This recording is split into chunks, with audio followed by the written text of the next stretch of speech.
ಜಿಲ್ಲೆಯ ಐತಿಹಾಸಿಕ ಲಕ್ಕುಂಡಿ ಗ್ರಾಮದಲ್ಲಿ ಮನೆ ಅಡಿಪಾಯ ತೋಡುವಾಗ ನಿಧಿ ಸಿಕ್ಕಿತ್ತು. ಇದಾದ ಬಳಿಕ ರಾಜ್ಯದ ಹಲವೆಡೆ ದೇವರ ಮೂರ್ತಿಗಳು ಕೂಡ ಭೂಮಿಯ ಒಳಗಡೆ ಸಿಕ್ಕಿತ್ತು. ಅದರಲ್ಲೂ ಕಲ್ಯಾಣ ಕರ್ನಾಟಕ ಭಾಗದಲ್ಲೇ ಹೆಚ್ಚಾಗಿ ಇವೆಲ್ಲ ಪತ್ತೆಯಾಗಿತ್ತು. ಇದೀಗ ಬೀದರ್ನಲ್ಲೂ ಕೂಡ ದೇವರ ಕಲ್ಲಿನ ಮೂರ್ತಿಗಳು ಪತ್ತೆಯಾಗಿವೆ.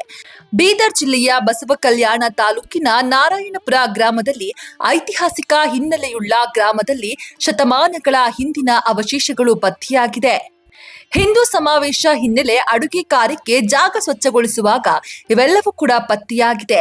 ಭವಾನಿ ದೇಗುಲದ ಹಿಂಭಾಗದಲ್ಲಿ ಶಿವಲಿಂಗ, ನಾಗಸರ್ಪ, ಶಿಲಾಶಾಸನದ ಕಲ್ಲು ಪತ್ತೆಯಾಗಿದೆ. 5 ಹೆಡಿಯ ನಾಗಮೂರ್ತಿ, ಶಿವಲಿಂಗ, ಶಿಲಾಶಾಸನ ಹಾಗೂ ಸರ್ಪರೂಪದ ಶಿಲ್ಪ ಪತ್ತೆಯಾಗಿದೆ. 7-8 ವರ್ಷಗಳ ಹಿಂದೆ ಗ್ರಾಮದಲ್ಲಿ ವಿಷ್ಣುವಿನ ವಿಗ್ರಹ, ಕಾಳಿಕಾ ಮಾತಾ ವಿಗ್ರಹಗಳು ಪತ್ತೆಯಾಗಿದ್ದವು. ಈ ಗ್ರಾಮಗಳಲ್ಲಿ 108 ದೇವಸ್ಥಾನಗಳು ಇರುವ ಪ್ರತೀತಿ ಕೂಡ ಇದೆ. ಮಾಡುವಾಗ ಕೆಲವೊಂದು ಮೂರ್ತಿಗಳು ಬಂದಿದ್ದಾವೆ. ಇಲ್ಲಿ ಶಿವಲಿಂಗ ಮೂರ್ತಿ ಬಂದಿದ್ದಾವೆ, ಮತ್ತೆ ಇನ್ನೊಂದು ಮೂರ್ತಿ ಬಂದಿದೆ, ನಾಗೇಶ್ವರ ಮೂರ್ತಿ ಬಂದಿದ್ದಾವೆ. ಬಟ್ ಏನೋ ಒಳಗಡೆ ಎಷ್ಟಿದಾವೆ ಅಂತ ನಮಗೆ ಗೊತ್ತಾಗ್ತಾ ಇಲ್ಲ.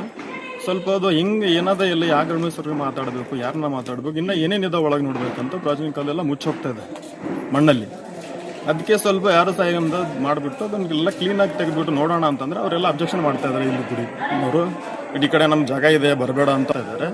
ಬಟ್ ಇದಕ್ಕೆ ಏನು ಮಾಡಬೇಕಂತ ನಮಗೆ ಗೊತ್ತಾಗ್ತಾ ಇಲ್ಲ. ಸ್ವಲ್ಪ ಅನ್ನದ ದಾಸ ಮಾಡ್ಬೇಕಂತ ಮಾಡಿ ಕ್ಲೀನ್ ಮಾಡುವಾಗ ಕೆಲವು ಮೂರ್ತಿಗಳು ಬಂದಿದ್ದಾವೆ ಇಲ್ಲಿ.